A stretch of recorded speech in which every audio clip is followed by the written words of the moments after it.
Welcome back to another episode of the Bourbon Lens. This is Jake, and Scott is not available tonight, so it is just me. So you'll put up with my dulcet tones here for this podcast, and luckily my guests are awesome, and I have two of them. So move over, Scott, for the CEO and president of Conecuh Brands, Roy Danis, and LC Mays, national brand ambassador for Clyde May's whiskey. Guys, thank you for joining this episode of the Bourbon Lens. Good to be here. Thank you for having us. Thanks for having us. Of course. It's always fun to talk to new brands, new whiskeys, new everything, because you all kind of got your toes in a little bit of everything. And so for our listeners, we're going to start from a brand portfolio perspective, and we're going to slowly work our way down to Clyde May, something you all have probably seen on your local liquor store shelf. And I'm just going to go ahead and give you an endorsement. It's summer. You might not want a lot of high proof. Go grab the bottle of the 85. It's really enjoyable. I'm liking it. Might be my new summer sipper. But as we dive in, I'm going to, Roy, come to you first. You all have a huge brand portfolio, and you all were nice enough to send us a little bit of Clyde May's, a little bit of your McConnell's Irish whiskey, and you also dip your toe into tequila. So talk to me a little bit about Conecuh Brands. Yeah, thanks, Jake. So Conecuh Brands was formed in the end of 2014. So we're, by industry standards, a pretty young company. And we started with one brand, the Clyde May's whiskey brand. It was a one SKU brand at the time. We started this company, and now we're into, I think north of 15, 16 SKUs on Clyde May's whiskey products. We were formed to produce and incubate high-end super premium spirits in robust categories. That was kind of my mission as the CEO. That's what our investor group wanted me to sort of champion, and that's what we've been doing. We only had three brands, but we're in three of the hottest categories, frankly: American whiskey, Irish whiskey, and of course, ultra premium tequila. And it's not easy being a small company in a large industry, but we've managed to cut through the clutter. And today we're available in all 50 states with our portfolio, and we actually even export to about a dozen countries. So we've seen some really nice growth over our short history. And it's been great. It's not easy, but it's fun. When you have good people like LC May working with you to do a lot of the heavy lifting, my job gets pretty easy. So, and just a comment about the namesake. So Conecuh Brands represents a region. Conecuh is an actual region in southern Alabama, and that's where Clyde May had been doing much of his moonshining. We're named for LC May's grandfather, actually. Clyde May's had produced, he was a moonshiner, and he made whiskey in the southern part of the state of Alabama in what was called the Conecuh Ridge.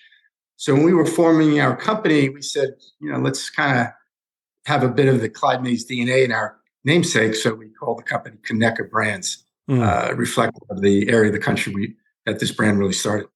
No, it's really cool, because one of the things, you don't realize, like, unless you've tuned into Moonshiners on Discovery Channel or whatever it was, you didn't realize that, whiskey and the running of whiskey has been done throughout the entire South and really the country.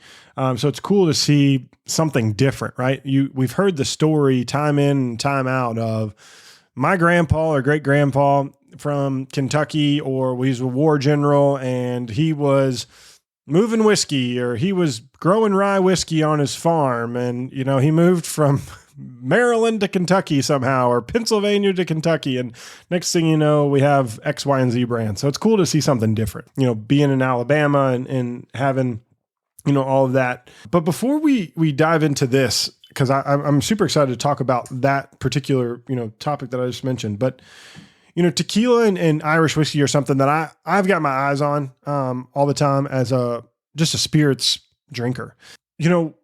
What was first? Which one did you all dip your toe into first? Was it the ultra premium tequila, or was it Irish whiskey that you all kind of got in on the first part of it? Well, the Clyde May's whiskey brand was the first brand. Yeah. And then after that, we moved into, the Irish whiskey brand and McConnell's and the tequila were almost done concurrently. They were about a year apart.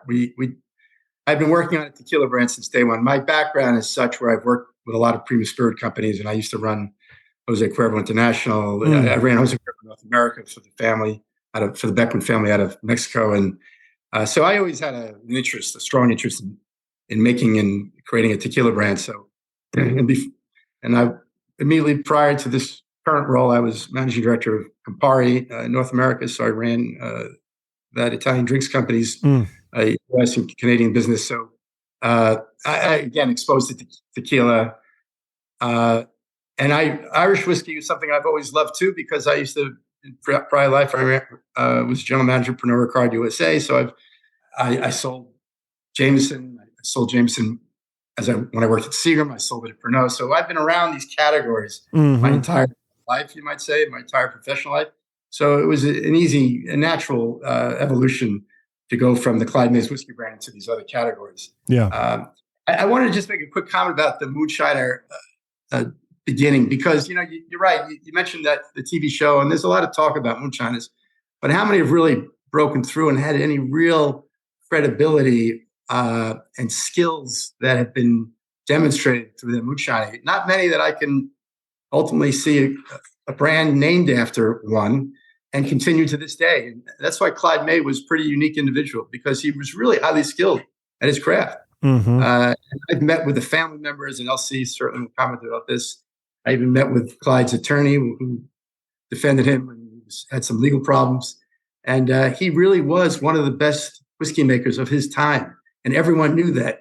And that's why he became, so popular, to the point where the lawyer, according to his lawyer, and LC again can jump in and verify this, his lawyer told me that it was a competitor's wife who actually called the sheriffs and turned him in for possession of moonshine whiskey, because Clyde May was kind of stealing everybody's business, not literally, figuratively, because he was so good at his craft. So to name the brand and to legitimize the family name and the name Clyde May's after all these years is really, an honor for us, and a lot of responsibility, because the man never had any kind of malintent. He just was trying to provide for his family, and maybe didn't do it according to the legal aspects of the time. But we're pretty excited to represent his name now in the whiskey business. Yeah, no, that's really cool. So LC, that's a natural transition into you. What's it like to have this family lineage, like just right off the bat, like, being tied to all of this just in general? It's, for me, honestly, it's pretty surreal, just because for a majority of my life, the first, 19 or 20 years or so, what I knew of my grandfather and of the family was more from the illegal side of things. Clyde May, when he started doing this in 1946, it was never his dream or aspiration to create a legal brand. He didn't think that was possible. I know it seems easier in today's time, especially with in the media with shows like Moonshiners and stuff, and you see these guys do it illegally, and then later down the road they have a legal brand and they decide to go legit. That was not something Clyde thought was attainable. So as Roy mentioned, he was just truly trying to provide for his family, and but he had a mindset where no matter what he did, whether it was moonshining or farming or anything like that, he believed that your reputation is attached to anything that you do. He had that old school mindset of, if you sell somebody a batch of whiskey and then sell them a batch later down the road that didn't taste as good as the first batch, in his mind, you sold him a lie. So that's why he was different and became so synonymous and well known in the area for making whiskey. And even after he died, a lot of his children, including my father, continued to make moonshine illegally. So for the front half of my life, I never envisioned even doing what I do today. When I was a little boy, I wanted to grow up and be a moonshiner, like my grandfather and my father. Fortunately, I'm doing it now in a way where I can break the family tradition of getting arrested.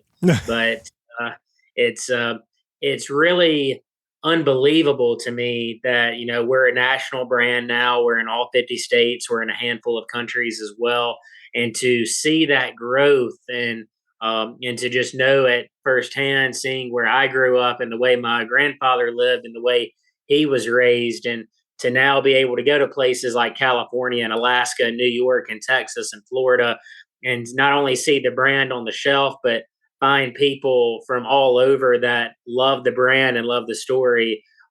It's really challenging for me to even put into words how much that means to not only myself, but to the May family.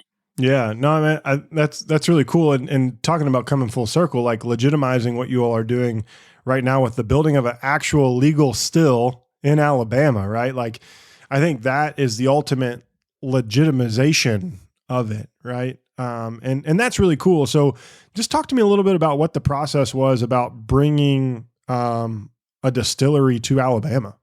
Well, and Roy can probably speak to this maybe even better than I can. He was heavily involved in, choosing the location of Troy, Alabama, which is where we are building our new distillery. But things in Alabama, just like the way we talk, things go slow.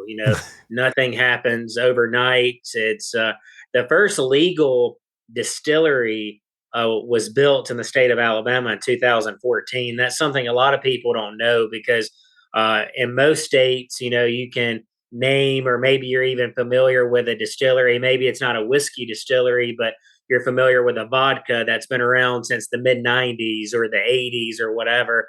The first legal distillation of spirits, whiskey, vodka, rum, gin, did not occur in the state of Alabama until 2014. So for that reason, we had our own set of challenges of not only bringing a distillery to Alabama, but we are the first distillery of this size and magnitude that we're building. So there were a lot of challenges to overcome. Alabama is also a control state, one of 17 control states. So there's that in and of itself, had a few challenges of its own. So, but like I was saying to someone the other day, Rome wasn't built in a day. And there's two ways to do something: the right way and the wrong way. And maybe the right way takes a little longer, but that's the only way we see doing things. And I think Roy can probably even touch better on just the challenges he and the company faced as they were, kind of trying to hone in on building a distillery in Alabama. Yeah, just to embellish a bit, as Elsie said, Alabama was one of the last states in the country to legalize distilling. Mm-hmm. And it was, I think, 2013, it actually became law that you could make whiskey or any distilled spirit legally. So it was one of the, it's part of the Bible Belt. So there's a lot of people in that state are kind of maybe not embracing distilling, but it is law now. You're allowed to. So we went looking. We did an RFP for the state. We asked all the communities who were interested in being a host site for a new distillery. I don't think we even disclosed the name at the time. Would anyone like to be the host site? We had over 50 communities positively respond and say, yes, we'd like to be the host site for your distillery. And we then narrowed it down. We went and met with a lot of the community heads, met with a lot of the mayors of the respective cities. And when we got to Troy, Alabama, Mayor Jason Reeves, whose father had actually defended Clyde May legally in court. His father was a lawyer. I believe Jason Reeves, the mayor, was also as a legal, but he's been the mayor for many years. They just did an incredible pitch. I have to say, they actually produced a video of saying, look, if you're going to make Clyde May's whiskey, you got to make it on the Conecuh Ridge where Clyde used to make his whiskey. And many generations of Mayor Jason Reeves' family had consumed Clyde May's whiskey products. So it was just an incredibly compelling presentation. And the congressman, there was one of the state congressmen there who pushed hard to have us come to Troy because he initiated the proclamation within the state legislature to make Clyde May the official spirit of the state of Alabama. No state in the country had an official spirit at the time. And he pushed hard to have the state legislature approve a proclamation claiming Clyde May's whiskey as the official state spirit. Now, the governor wasn't supportive at the time. The governor said, look, Clyde was a convicted felon. And back then, when his crimes were a federal offense, tax evasion, bootlegging, all that. So he didn't want to, glorify someone who was a convicted felon. But what the governor didn't remember, and what the congressman and what the mayor had pushed hard to remind people about, was that Clyde was an American hero. He went off to World War II in the South Pacific. He served his country admirably. He came back with a Purple Heart and a Bronze Medal of Valor. I mean, this man was pretty special. And again, he wasn't trying to break the law. He was trying to make a living for his family. And that back then, rural Alabama in the 40s, 50s, 60s, this was a fairly common thing for a lot of people to do. They try to make whiskey. Anyway, the presentation was so compelling that it was like one of those drop the mic moments. We said, we're going to build our distillery in Troy, Alabama.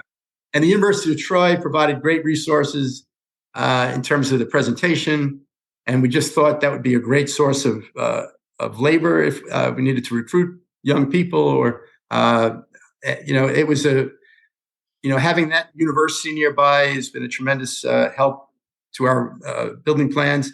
And we own 76 acres of land in Troy, Alabama. And it took a long time to get it started. There was a lot of, we had to go to a lot of town council meetings to make sure the town was comfortable with it, because there were, as I alluded to a few moments ago, there were a lot of people who were against this.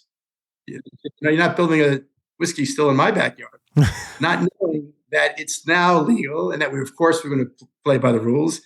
Compound that with it being a control state, the government gets very involved in the sale of liquor.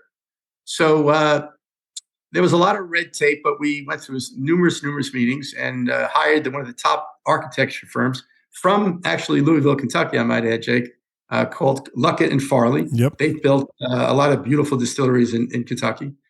So with their skills and resources, we started construction last January, and we should be done with the distillery probably by October of this year. And it's not just a distillery; it's going to become a real tourist destination center. Yeah, we're going to have a visitor center. We're going to have a retail store. We will sell, Clyde May's knickknacks and things of that sort, and of course, product will be sold there. We'll bottle there. We'll warehouse there. So to that, by the way, Governor Kay Ivey has been a big champion of this distillery. She's been great. She comes from the rural part of Alabama, so she understands what economic development this can do for the region. So she's really embraced us and embraced the project, been a big supporter, and we're thankful for that. We hope to have a grand opening in the fall. You'll have to come. It's not that far a drive from Kentucky. We just hired, speaking of Kentucky and others, whiskey states, we just hired a gentleman by the name of Steve May, no connection to LCMA, become the general manager of our distillery. And he's a former general manager of Jack Daniel's distillery in Lynchburg, Tennessee. So tremendously experienced. And we're excited about Steven's start. He starts actually next week. So this project is well underway, and we're excited about it. Looking forward to the completion and the grand opening in the fall. Well, yeah, and I know you all have spared no expense. I've seen some of the industry leaders, like John Hargrove has been down there to work with you all. John's working with us as a consultant. Yeah, he's got a lot of great experience, and we're happy with John's involvement, and he's worked on the Bardstown Bourbon distillery and many others. So we hired the best people we could find, honestly. And this is a $25-30 million initiative when it's all said and done. So for a company our size, it's a big deal. And we're also building a distillery in Ireland, in Belfast. Oh, really? For our McConnell's Irish whiskey. Yeah, that's a kind of cool project too. Just to deviate for a quick second, we found there's a very, very famous jail in Belfast, right in downtown, called the Crumlin Road Jail. And we've gutted it's got three wings. One has been open for tourism, just to take people through what the jail closed in 1996. And it housed a lot of the political prisoners of the IRA time and all those fights between North and South in Ireland. It's a landmark building, and we gutted one of the wings. We're building a distillery for McConnell's. That'll open probably around the same time Troy, Alabama distillery will open. So we've got two major distillery projects in the way. I kind of wish they weren't happening at the same time. That was a little bit unavoidable. Well, I mean, it's pretty awesome to see the growth and experience that, even if it's, busy. That means that things are going the way you all want them to go. Right. And I think that's super unique. So, LC, just to you, like the legitimization of this and having this brand built, what will it mean to you and your family, just thinking about it this way, like conceptually, to see that first barrel kind of roll off production in the next, I don't know, couple months, really, in all honesty, right? Once it gets going, to see that first legal barrel, what's that going to feel like for you and the family?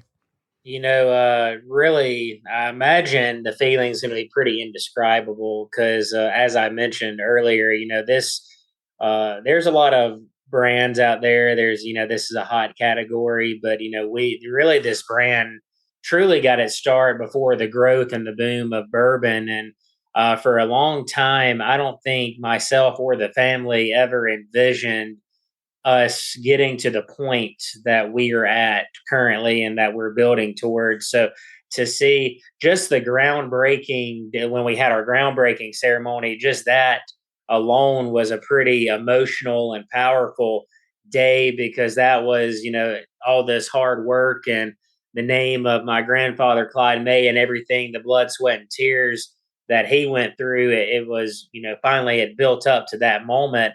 And when that first barrel rolls out, I think that'll probably be even more overwhelming and emotional than even the groundbreaking was, because now it's here and now it's going. And Clyde May's name, I think, once that first barrel rolls, that'll cement his name and let whiskey and bourbon history right along with some of the greats, and that's really where his name deserves to be.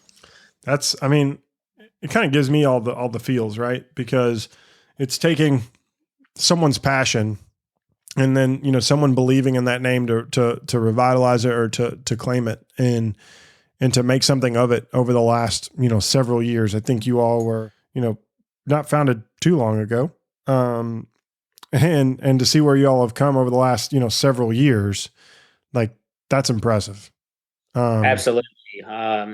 And really a lot of that has to do not only with, of course, there's always been, the support of the family rooting for it and everything, but really we are not where we are today without the team that we have put together, our leadership, obviously with Roy being the leader of this squad here. But you can have the coolest story, the best name, the best whiskey or best spirit in the world, but if you don't have the right people behind that brand, getting it in front of other people, it's not going to go anywhere.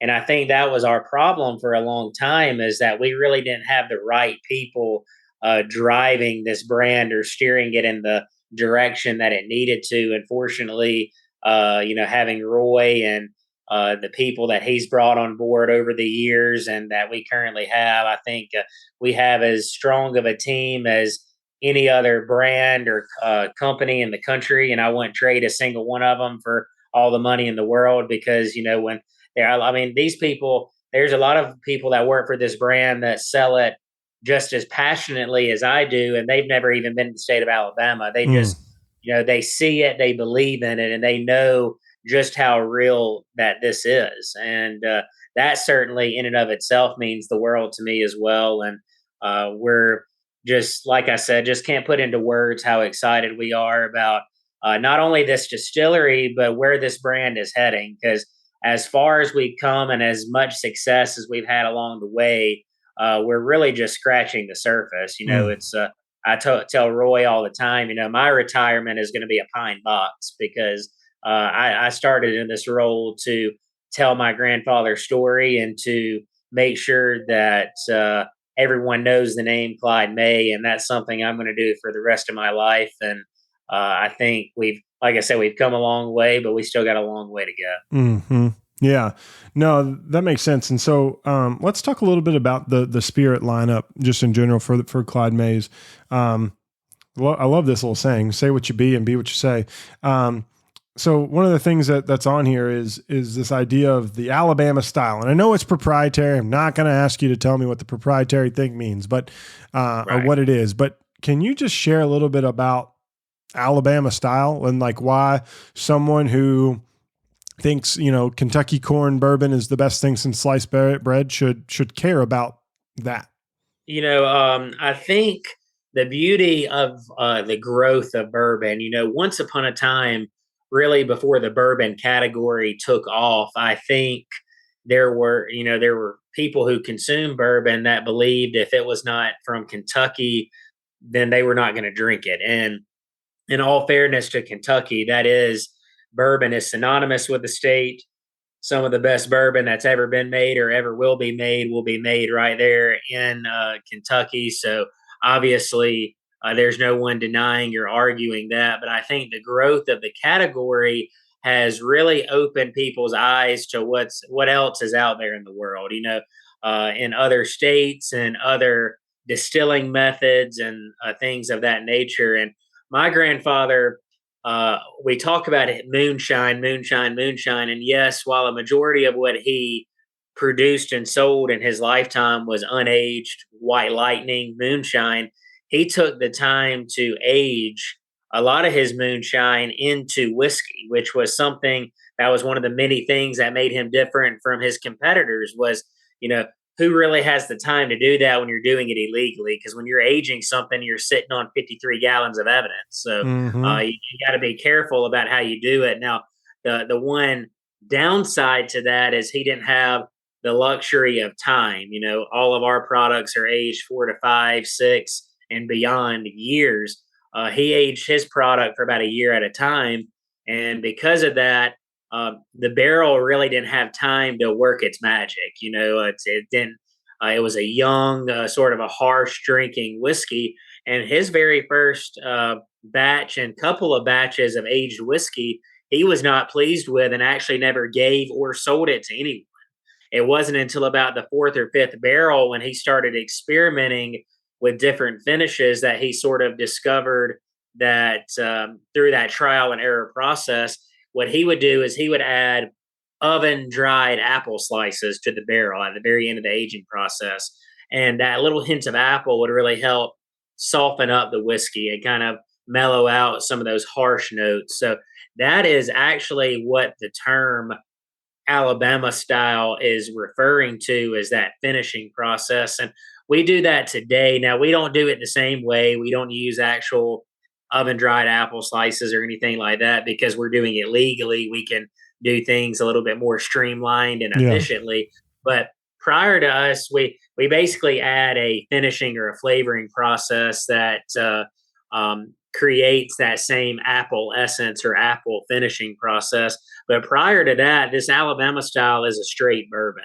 It's a blend of 4 and 5 year old straight bourbon. It's just once you add any sort of flavoring, as to a bourbon, it's no longer legally a bourbon. So for 2 reasons, or for multiple reasons, really, we came up with that term Alabama style whiskey because we wanted something that was synonymous with Clyde May, something that kind of highlighted what he would do, but also because, we haven't been able to legally make it in the state of Alabama. So we were having to sort of say Alabama style instead of Alabama whiskey. Now, very soon it'll be Alabama style whiskey made in Alabama, but for the time being, we had to be creative. But more importantly, we wanted to bring attention or bring notice to the finishing process and that unique style that my grandfather was doing. Man, I love a good shine with I'm going to say that on my podcast. It's explicit. I can do that. I love a good shine with some fruit in it. Like it's the best. Like it's and that was his inspiration really when he was finishing. He tried several different finishes. He used fruit, where he actually experimented with charring or toasting different types of oak or other things to try to really he used to say it was the whiskey was bitter, and he was trying to get rid of that bitterness.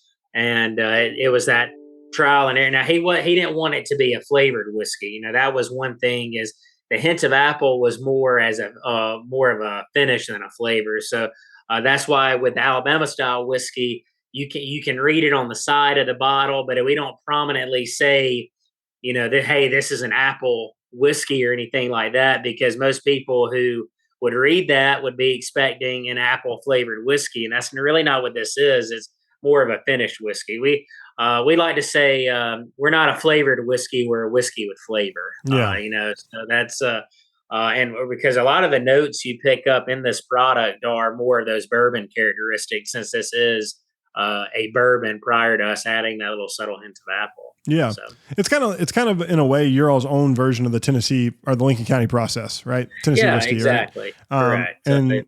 And so it walks and talks and acts like a bourbon until it's not a bourbon. Right. And so I think that's great. And it does give it a rounded out flavor. Like that's what I liked about it. Flavor was rounded out and makes it a full bodied bourbon, because when you go up into the 92 and even to the 6 year, a little bit higher proofs, you do get the less roundedness. You see the sharpness of whiskey just in general.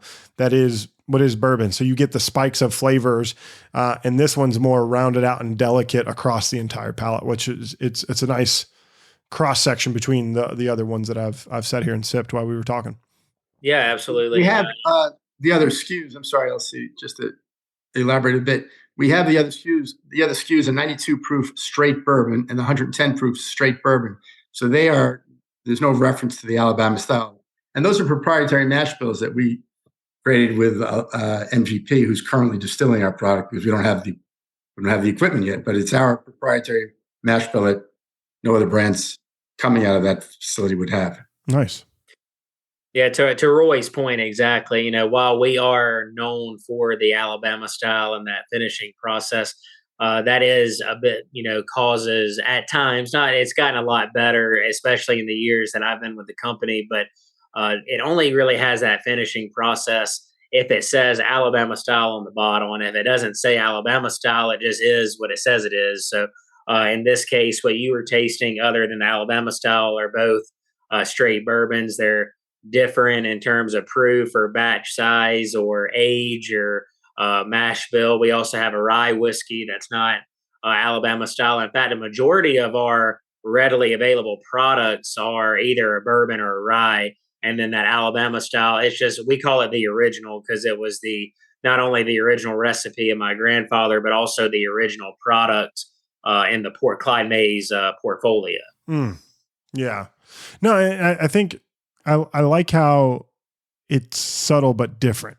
Like I think that's the most enjoyable part about this experience is as you go up in proof, there are subtle differences between all three of the ones that I tried today.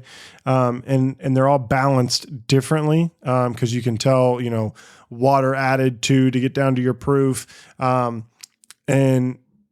think a lot of people appreciate the 92 and 85 proof style of whiskeys because not everyone's palate's ready for prime time, foolproof bourbons all the time. And so these are approachable to the male and female consumer, the younger whiskey drinker who is not ready for something that high proof. I think those things are very interesting and allow these to be easy drinkers. I don't like to, or subtle sippers as I like to call them as well. Like something that is approachable for everyone, where the 110 is a more like, these are for the people who've drank whiskey, appreciate higher proof and all of that. Absolutely.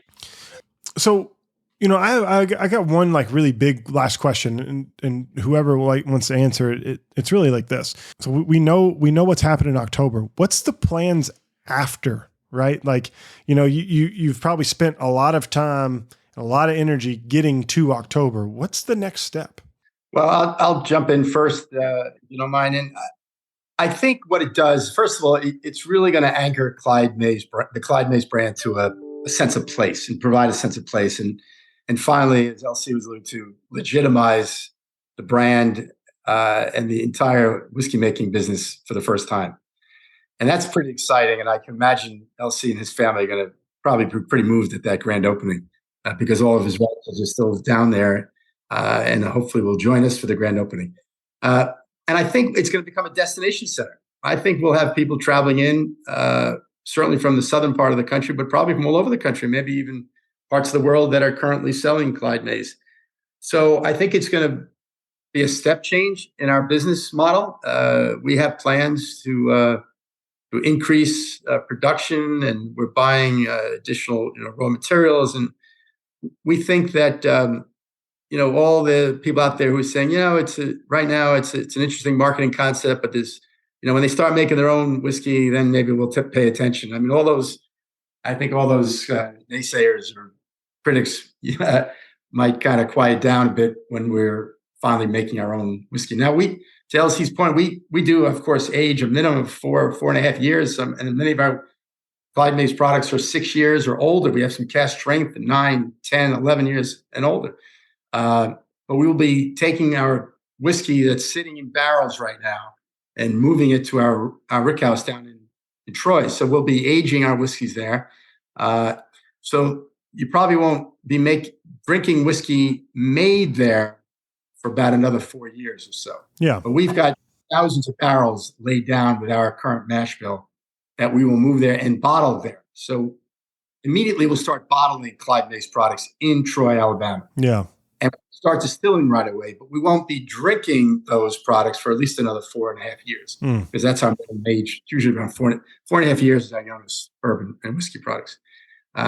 So it's just going to give us a real good trajectory going forward, and provide a base of home base for us, and we're just pretty excited about it. And then we can focus on building more SKUs, more products around the Clyde May's portfolio, because we'll be able to, we're vertically integrated now, control our bottling, our distilling, and we're gonna bring more brands to the American consumers and around the world.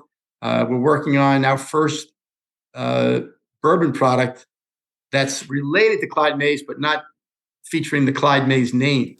We want to honor the opening of the distillery, and the first bottle that, I guess you could say the first legal bottle, was what LC's uncle, Kenny May, produced, called Conecuh Ridge Bourbon, or Conecuh Ridge Whiskey. I see it over his right shoulder, that bottle in the front. Yeah.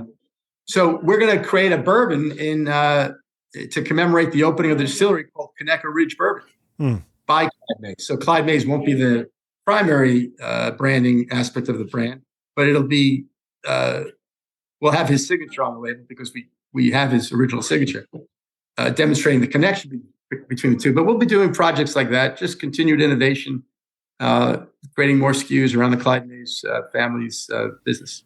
Yeah, no, that's exciting. That's awesome. And I look forward to this. Like, I love the fact that bourbon's expanding. I love that you all are doing unique things and paying homage to the area you all are in, and creating branches of conversation. I think this is the first conversation with Bourbon Lens and Conecuh Brands, but this won't be the last conversation, because in 2, 3, 4 years, when the distillery's humming along, we'll have to get down to Troy, catch a football game on a Saturday, and enjoy some Clyde May's bourbon with you, LC, down there. Absolutely, anytime. Hopefully, John Summerall will still be here kicking butt when that happens. So where can people find out more about the Clyde May's and Conecuh Brands overall? So I'll let the brand ambassador handle that one. Yeah, so where you can find us on all the major social channels, Facebook, Instagram, at Clyde May's Whiskey. We post a lot of interesting stories and tidbits about the brand, but of course you can go to our website, clydemays.com, and not only find out more about the brand and the brand's history, but we have a bottle and store locator on the website where, depending on where you live, you can type in your zip code, and it'll show you the closest liquor stores, the closest bars, restaurants that carry and serve at least one of the Clyde May's products. And as I mentioned, you can find us in all 50 states around the country. So if you have trouble finding it, you can ask for it, because it's available to be ordered and purchased anywhere. Yeah. Well, LC and Roy, it's been a pleasure talking with you all today. I've enjoyed it. I've enjoyed the whiskey. Everybody, be on the lookout this week for reviews. We're going to be talking about the whiskey all week long here on thebourbonlens.com. So make sure you're tuned in to the website. You're checking our social medias at Bourbon Lens if you want to do that. As always, if you want to join the conversation with us, go over to patreon.com/Bourbon Lens, join our tasting club, or just become part of our Patreon group, where we get people together, hang out, talk whiskey, and all things bourbon related. And we just truly appreciate it if you'd go to your favorite podcast listening app, give us a subscribe, and give us a 5-star review. And until next time, cheers. Thanks very much. Thanks.